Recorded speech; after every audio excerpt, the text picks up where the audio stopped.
as you can see. Julia Applegate. Hi, Julia. Good morning. Thank you so much for joining me today. Julia is the director of the Equitas Health Institute.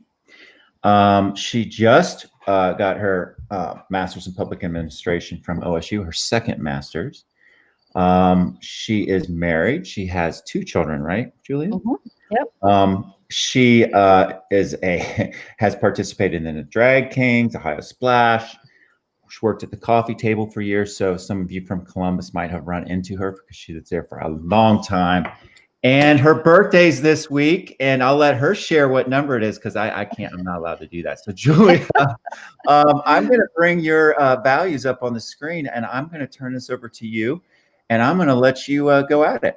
Okay, awesome. Thanks so much, Tom. Well, good morning, everybody. Yeah, Tom referenced my birthday. I don't need to give a number, but it is that half-century mark, so kind of monumental. A little odd to do that during COVID, but we're making it work. So my wheel here has got the 4 values that are really important to me, kind of hit the top of the list. I am from Appalachia, and so resourcefulness is really woven into the fabric of my identity and being. My grandmother recycled saran wrap and tinfoil and everything that goes along with that. So I think I'm really good at making something out of nothing. And if I have resources, I'm even better at making something. So for me, that's looked like building a local drag king troupe and then an international drag king community extravaganza. In my professional life, that's looked like working at Columbus Public Health and building the LGBTQ health initiative, now at Equitas Health, building the Equitas Health Institute, and then all kinds of other little things on the side. Justice and equity, I think, go together. Those are 2 sides of the same coin for me. I think as someone who has experienced injustice and inequity, I can't break those 2 things apart. For me, most of the injustices in my life came because of my gender expression and my sexual orientation. So I also, like I said, am from Appalachia and lived in Portsmouth, Ohio when I was born, and it was very segregated. And so I saw firsthand the racism that existed in my community. My mom was also very progressive.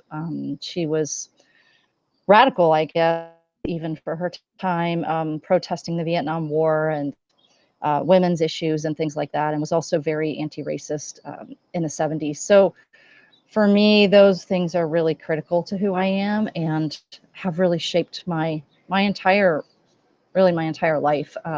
All of my career decisions have been tied to fighting for justice for one community or another and seeking equity. So I can't even really imagine being alive really without thinking about equity and justice all the time. And then trust, that showed up for me really just last week. My boss, Peggy Anderson, just put in her resignation and is moving on to bigger things to have a larger impact at a community health center in Mansfield. And in my annual review, she said I was a really good salesperson, and I told her that I take that as a compliment, but she said it's because people trust you. And I thought, that is actually what it's all about for me, is trust and relationships. So I don't really think of the work I do as sales, though there is an exchange of money sometimes.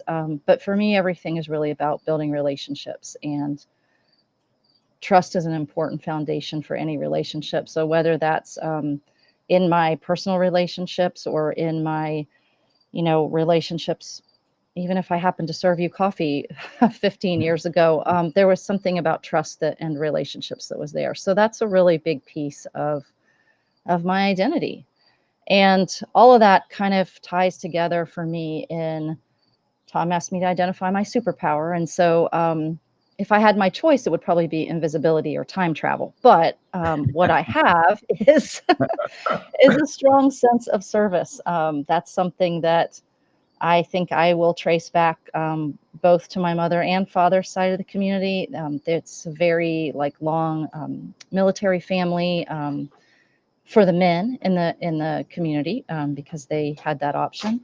My grandmother worked in the factories during World War II, and on my maternal side, and my father's mother, she was poor, very poor. His whole family was really poor, but she served her community without pay in many ways, and always had an open door and a pot of beans on the stove and shared whatever she had. So she later was a nurse's aide, and so for me, service is really what I feel like I bring to the world, and I do that in lots of small and big ways. I like to coach my kids' softball team and sell cookies when it's time, and go, testify at the state legislature. So, however I can be of service, that really drives me.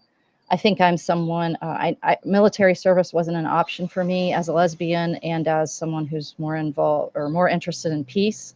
Um, but had I known about the United States Public Health Task Force or Public Health Service, I think I would have pursued that as a career.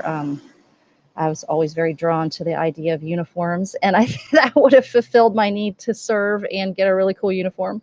But I missed that boat. So I serve the public. I've done so as a employee at a nonprofit, several nonprofits, and working for the state and city health department. So that's it. So that was nothing short of amazing, but also you kept within 7 minutes, which was absolutely amazing. I do a lot of presentations, and I'm pretty good at the time thing. Wow, that was excellent. And I have to tell you, Julie, first of all, thank you for sharing all that. Very powerful. Landing on service, and I've seen you in action. I've seen you serving the countless number of folks that you've helped now at Equitas Health, but before at Columbus Public Health. I have to just to wrap up. I have to ask you, as a public health official, what this time must be like for you in this time of a pandemic. You have so much background around and education around this area. It must be crazy.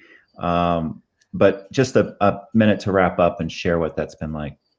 Well, I suppose I would sum it up in, it's hard, and it's globally hard. And in a way, I think that's the secret kind of sauce here in this COVID thing, is that everybody's touched by it. And I think we need that kind of universal struggle in a way to really dismantle the reasons we're in this situation in the first place. And so I thought it would be climate change in my lifetime that would bring the world together, and here it is, a pandemic. But that pandemic is in part a result of climate change and the way that we've abused the planet and each other. And so for me, on a global level, it really feels like it's the only thing I can see in sight that might actually make us change, universally. And we are on this planet together. So if we can't get together and move in one direction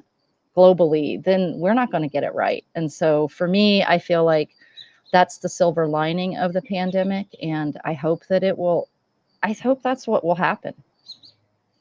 Awesome. I gotta just say thank you for all your service through the years, for serving thousands and thousands of cups of coffee to folks. That was some fun service. For serving the LGBTQ community. You've been a great leader. You've showed up. You've helped us shape our values in our community. And your values are important, so they're part of the fabric of our community today, because you show up and serve. And so I want to just say thank you. Thank you for sharing your story. I hope you have a wonderful half-century birthday. I hope you reflect on all the good that you've done, all the differences that you've made, and helped so many folks. And I want to thank you for being here today. And I know folks will get a lot out of this. So thank you very much. And remember, Julia, even when it's really damn cloudy out, the sun is always shining. All right. Yes. Thank you so much, Tom. It's really nice to see you. And you're always a ray of sunshine. I try. All right. You have a very sunny smile. All right. Thank you so much. And you have a great day. All right. You too. Take care. Cheers. Bye.